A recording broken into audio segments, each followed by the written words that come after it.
and just, kind of wakens the senses up. And then you immediately chase it with a sip of coffee.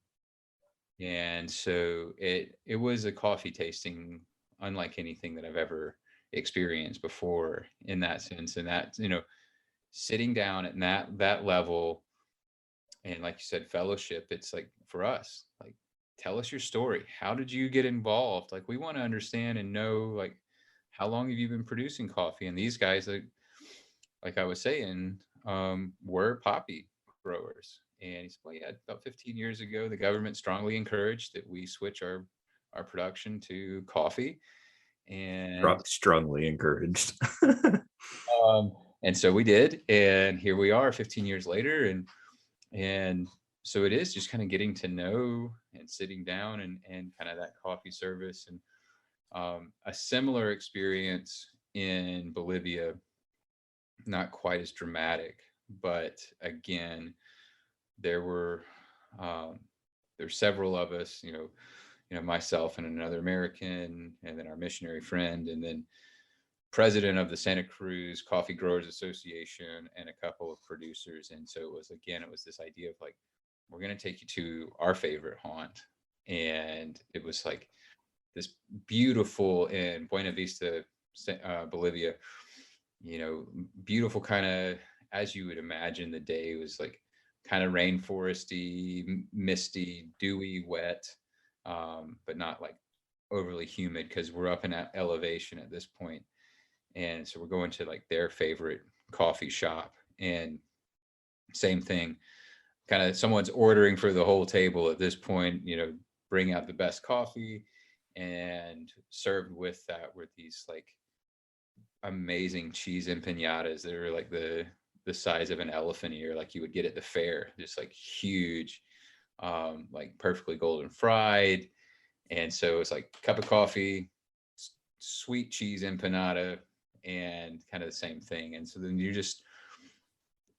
the language barriers start to fall away, and you're just enjoying, this common love and this common thing, and laughing and talking. And this place in particular had a scarlet macaw, in the corner, that was kind of rolling his head from side to side and watching us. And either he was really old or he was going through a molt. He wasn't looking like the most beautiful scarlet macaw you've ever seen, but he was a fixture of this coffee shop. And if you ever forgot him, he would let you know he was still there. And so, yeah, it's just kind of, that's a part of, I think, become a part of our DNA of like sitting down and getting to know these producers, kind of at that personal level.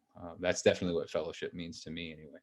Yeah, we had a similar experience this past summer. I mean, it was to the level that I would put it in the box of sacred category. Those little things that I'll carry with me through my life. Of this was a sacred fellowship, sacred moment, and we went to this Puerto Rican coffee farm, met with this fellow named Bernardo and his wife. And I mean, he was probably pushing 90, at this point. And they had been looking for a couple years of selling their coffee farm, but hadn't found a buyer, except for two big, and I won't name what the organizations, but two big organizations that were wanting to buy the whole thing.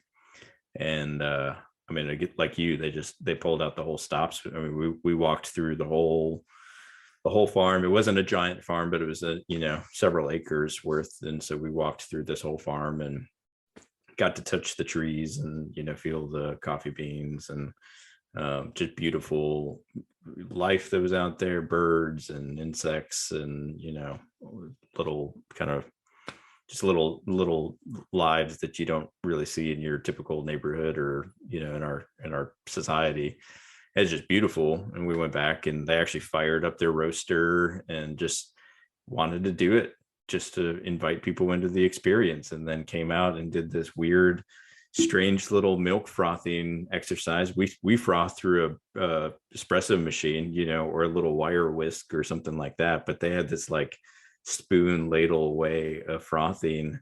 and poured out this coffee that they'd roasted a couple days before and brewed it up in a percolator and then frothed this fresh milk off of this, and it was very, very artistic. And the when I met him and then when we left, just the level of relationship that was formed instantly, again, across language barriers.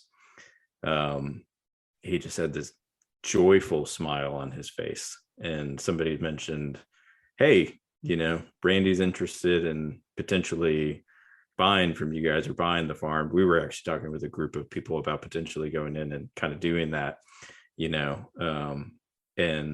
he looked at me and his eyes got really big and wide and he said, you want to buy the farm, and it wasn't like, I want you to buy the farm so I can get a big paycheck. He was like, you want to buy the farm?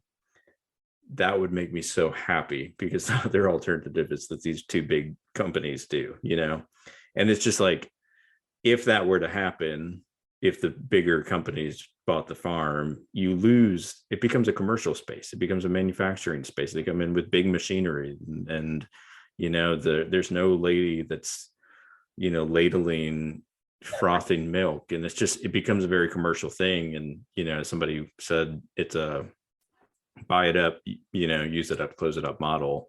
And so for them, it was like he'd worked this area for 60 years and was like, they wanted to pass it off to somebody, and with a heart, and it was like, still haven't figured out entirely if that fits into our bigger project, but I will be, anxiously waiting to hear what the updates of that are, for sure. But that's the fellowship side that you just don't get when you pull off a bag at a grocery store, somewhere, or when you don't ask about or think about the fact that, this coffee that you're drinking in the morning, right? Because you've had a grumpy night, you're tired and you're exhausted, and you pour your coffee pot, and get that going in the morning and get the kids rushed out to school. Like, you don't think about the fact that for years, oftentimes that's somebody's work, that's somebody's hands, that's somebody's heart, that's gone into that. And I just love it if we could start to shift more in that direction as a culture.